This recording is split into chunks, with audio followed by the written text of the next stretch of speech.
नमस्कार साथियों, मैं doctor Manik Kumar Saxena. Seizure SEIZURE या एपिलेप्सी EPILEPSY या मिर्गी एक बहुत सामान्य बीमारी है जो पैदाइश से लेकर बुढ़ापे तक कभी भी किसी भी व्यक्ति को हो सकती है। आज के इस वीडियो में हम समझेंगे कि अगर किसी को मिर्गी का दौरा आता है तो हमको क्या नहीं करना चाहिए, क्या करना चाहिए, मिर्गी के सामान्य प्रकार क्या होते हैं, मिर्गी के सामान्य कारण क्या होते हैं और इसके बारे में क्या भ्रांतियां हैं जो हमारे मन में हैं और जिनको हमको मन से दूर करना आवश्यक है। तो शुरू करते हैं आज के टॉपिक को। सीजर SEIZURE सीजर डिसऑर्डर ये मिर्गी का एक वैज्ञानिक नाम है। इसका मतलब ये होता है कि हमारे ब्रेन के अंदर जो कुछ भी इलेक्ट्रिकल एक्टिविटी हो रही है, आपको पता है ब्रेन हमारा करोड़ों अरबों न्यूरॉन्स से मिलकर बनता है जिनमें इलेक्ट्रिकल फ्लो होता है। उस इलेक्ट्रिकल फ्लो में अगर अचानक से गड़बड़ आ जाए तो जिस हिस्से में गड़बड़ आई है और वो हिस्सा शरीर के जिस भाग को नियंत्रित कर रहा है उस भाग में कुछ असमानता हो जाती है, एबनॉर्मेलिटी हो जाती है और इसको ही सीजर कहते हैं।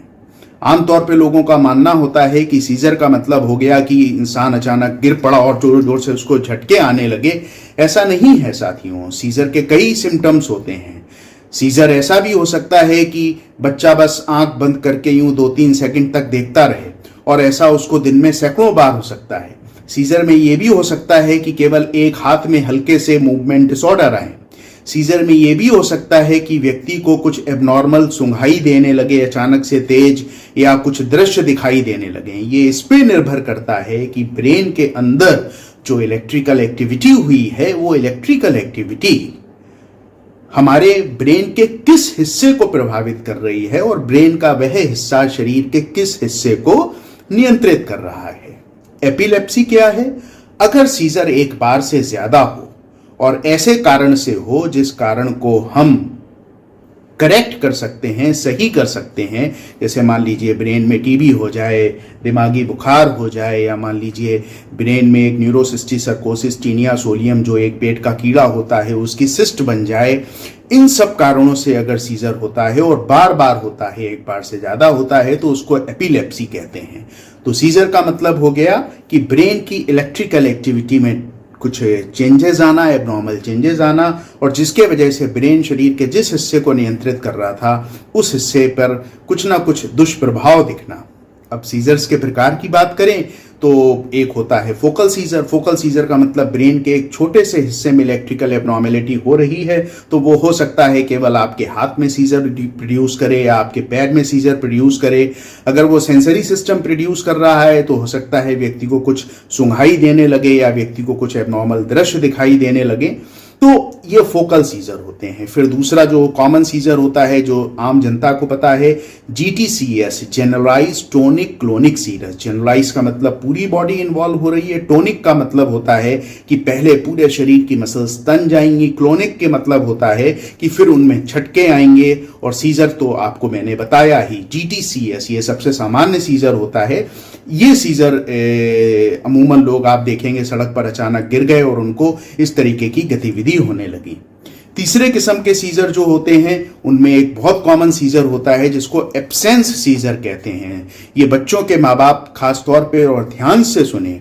एब्सेंस सीजर एक ऐसा प्रकार है कि ब्रेन के एक ऐसे एरिया में इलेक्ट्रिकल एक्टिविटी की एबनॉर्मेलिटी होती है कि बच्चे को, आमतौर पे ये बच्चों में होता है, थोड़ी देर के लिए 2-3 सेकंड के लिए ना कुछ दिखाई देता है ना कुछ सुनाई देता है, वो एकदम से म्यूट हो जाता है, जैसे पॉज का बटन आप दबा दें, और ऐसा 2-3-4-5 सेकंड रहता है।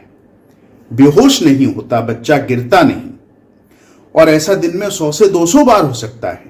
तो अक्सर टीचर ये कंप्लेन लेकर आते हैं कि आपके बच्चे में बहुत ज़्यादा इनडिसिप्लिन है, और अक्सर मैं पूछती हूँ उसका नाम लेकर कि तुम क्लास सुन रहे हो, और अक्सर वो कोई जवाब नहीं देता। अगर बार बार ऐसा हो रहा हो तो न्यूरोलॉजिस्ट से मिलें और पता करें एक दफ़े इस संभावना को भी कि कहीं उसको एब्सेंस सीजर तो नहीं हो रहे हैं। इसके अलावा और अदर अदर प्रकार होते हैं जैसे मायोकोलोनिक सीजर वगैरह, जिनके विषय में आज हम चर्चा नहीं करेंगे। तो ये तो साथियों हो गए सीजर्स के प्रकार। अब जो सीजर के अमूमन कारण क्या होते हैं? सीजर जैसा कि मैंने बताया पैदा होने से लेके मृत्यु तक किसी भी उम्र पे हो सकता है। पैदाइशी अगर सीजर है तो आमतौर पे पैदा होते वक्त अगर कुछ ऐसा हो गया कि ब्रेन को ऑक्सीजन की सप्लाई कम हुई, कुछ डिलीवरी में कॉम्प्लिकेशन हो गए, तो सीजर हो सकता है। कोई कॉन्जेनाइटल पैदाइशी एबनॉर्मेलिटी लेकर बच्चा पैदा हुआ है तो सीजर हो सकता है। इसके अलावा बर्थ के दौरान ब्रेन को चोट लग गई, दिमाग को चोट लग गई तो सीजर हो सकता है। अगर बच्चा मान लीजिए 1 महीने से ज़्यादा है और 3, 4, 5 साल तक की उम्र तक का है या 12 साल तक की उम्र तक का है, तो सीजर के जो सबसे कॉमन कॉजेज में से होते हैं उसमें एक फेब्राइल सीजर आता है।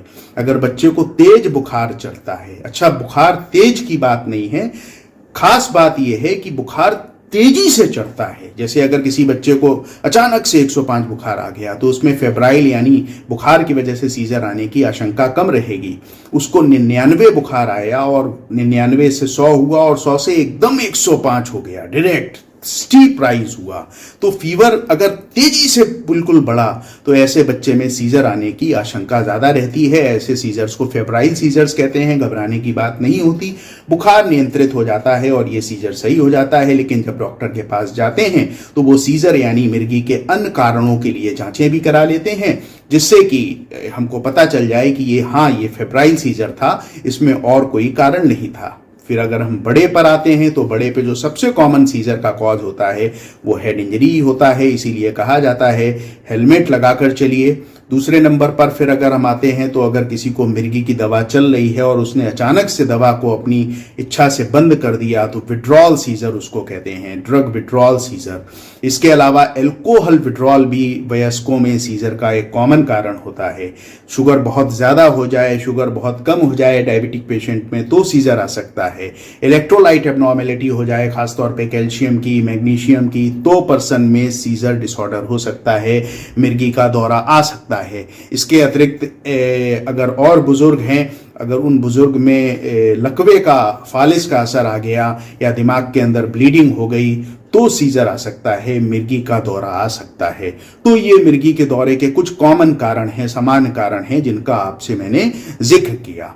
अब मैं बात करता हूं कि सीजर डिसऑर्डर यानी मिर्गी के डिसऑर्डर में यानी एपिलेप्सी में अगर किसी पर्सन को हम रोड पर जा रहे हैं, अचानक देखा कि एक व्यक्ति बाइक से गिरा और उसको मिर्गी के दौरे आने लगे, तो जनरलाइज टॉनिक क्लॉनिक सीजर, इस पे ही मैं अपना फोकस करूंगा। जनरलाइज माने पूरे शरीर में ऐसा व्यक्ति सबसे पहले गिरता है, गिरने के बाद टोनिक, उसका पूरा शरीर अकड़ता है, मसल्स में टोन बढ़ जाती है, और क्लोनस का मतलब फिर उसको झटके ऐसे मूवमेंट आने लगते हैं और फिर थोड़ी देर के बाद वो बेहोशी की अवस्था में चले जाते हैं। इसको जनरलाइज टोनिक क्लॉनिक सीजर कहते हैं। ये अवस्थाएं समझना क्यों जरूरी है?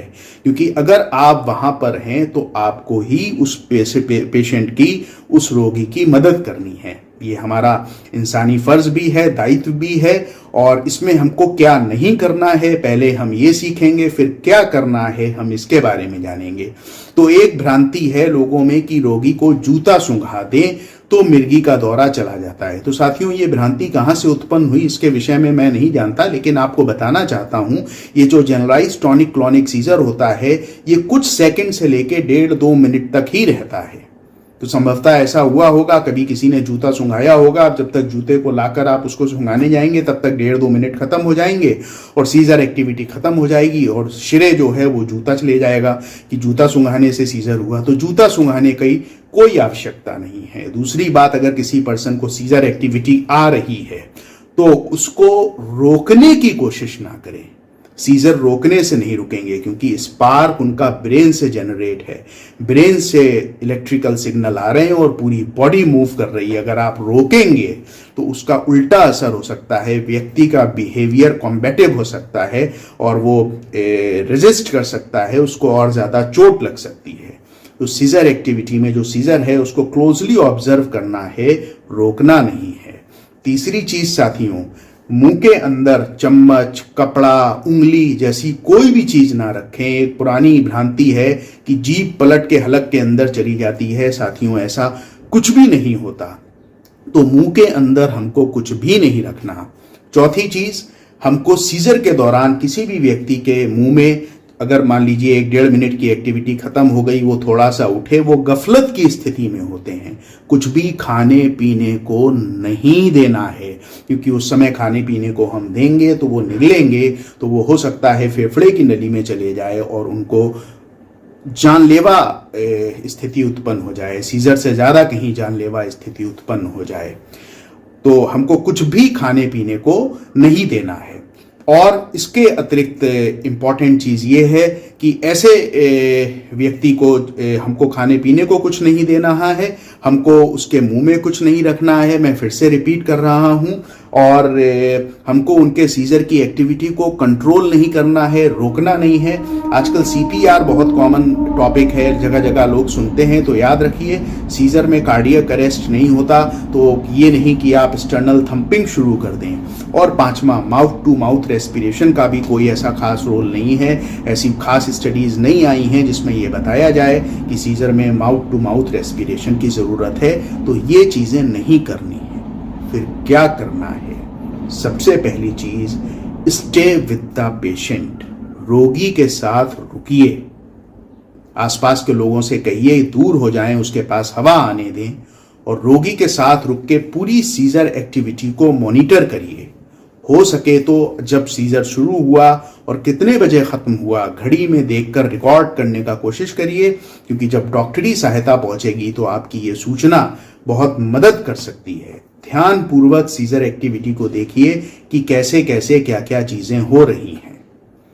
तो ये बहुत इंपॉर्टेंट चीज है, स्टे विद द पेशेंट। दूसरा, सेफ कैसे करते हैं? अब मान लीजिए पेशेंट को सीजर आया, वो ट्रैफिक के बीचों बीच है, या स्टेयर केस पर है, या कहीं मुडेर पर है, या उसके आसपास कोई ऐसा ऑब्जेक्ट है कि पूरे झटकते झटकते आसपास कहीं चाकू पड़ा है या कुछ पड़ा है, उसके हाथ पैर में लग सकता है। तो उन सब चीज़ों से रोगी को दूर कर दीजिए और रोगी को दाईं या बाईं तरफ कर दीजिए, और ऐसे करिए कि उसका मुंह नीचे की तरफ हो जाए। ऐसा क्यों करते हैं?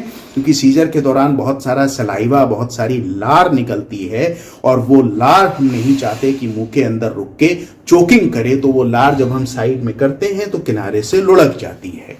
तो हमको क्या करना है साथियों? उसके साथ रहना है, सीजर एक्टिविटी को अच्छे से ऑब्जर्व करना है, क्योंकि आपका ऑब्जर्वेंस डॉक्टर को बहुत मदद कर सकता है उस रोगी के इलाज में। इसके अलावा पेशेंट को सेफ्टी के लिए ले जाना है। सेफ्टी के लिए मैंने आपको बताया, एक तरफ टर्न कर देना है, और उसके अगर गर्दन पे टाई वगैरह बंधी हुई है, कुछ टाइट चीज है, तो उसको लूजन अप कर देना है, कपड़े लूज कर देने हैं। 1 या 1.5 मिनट के अंदर ये सीजर एक्टिविटी समाप्त हो जाएगी। व्यक्ति थोड़ा थोड़ा होश में आएगा, गफलत में रहेगा। आप उनको एक तरफ ले जाएं, किनारे ले जाएं, पूरा असिस्ट करें, उनके घर वालों को फ़ोन करें, नहीं तो एम्बुलेंस को फ़ोन करें। एम्बुलेंस आएगी, घर वाले आएंगे और उनको लेकर चले जाएंगे। तब तक उनके साथ रहिए। बहुत सारे लोग ऐसे होते हैं जो सीजर के बाद कुछ समय के लिए बेहोश हो जाते हैं, तो उनकी उस समय केयर बहुत ज़रूरी है। तो जैसा कि मैंने सबसे पहले बताया, स्टे विद द पेशेंट। दूसरा, सेफ्टी के लिए बताया क्या करना है। और तीसरा जो मैंने चीज़ बताई, स्लाइड, एक तरफ स्लाइड कर देना है मुंह को नीचे करते हुए। उसके पीछे का मैंने आपको लॉजिक भी बताया। तो साथियों, ये मैंने आज आपके साथ डिस्कस किया कि सीजर क्या होता है, सीजर क्यों होता है, सीजर के कॉमन प्रकार क्या होते हैं। एब्सेंट सीजर के विषय में बताया, जो बच्चों में बहुत कॉमन होता है और अक्सर उसको स्कूल की खराब परफॉर्मेंस से जोड़कर देखा जाता है। आपको बताया कि जनरलाइज टॉनिक क्लॉनिक सीजर की क्या क्या अवस्थाएं होती हैं। आपको बताया कि जनरलाइज टॉनिक क्लॉनिक सीजर अगर किसी पेशेंट को है तो हमको उस पेशेंट में क्या क्या करना है एज अ फर्स्ट एड, और क्या क्या नहीं करना है। आशा करता हूं मेरी ये जानकारी कभी किसी व्यक्ति के काम आएगी आपके द्वारा, और आपसे ये निवेदन भी करता हूं कि इस वीडियो को अधिक से अधिक फॉरवर्ड करें जनहित में। बहुत बहुत धन्यवाद। सजग रहें, स्वस्थ रहें।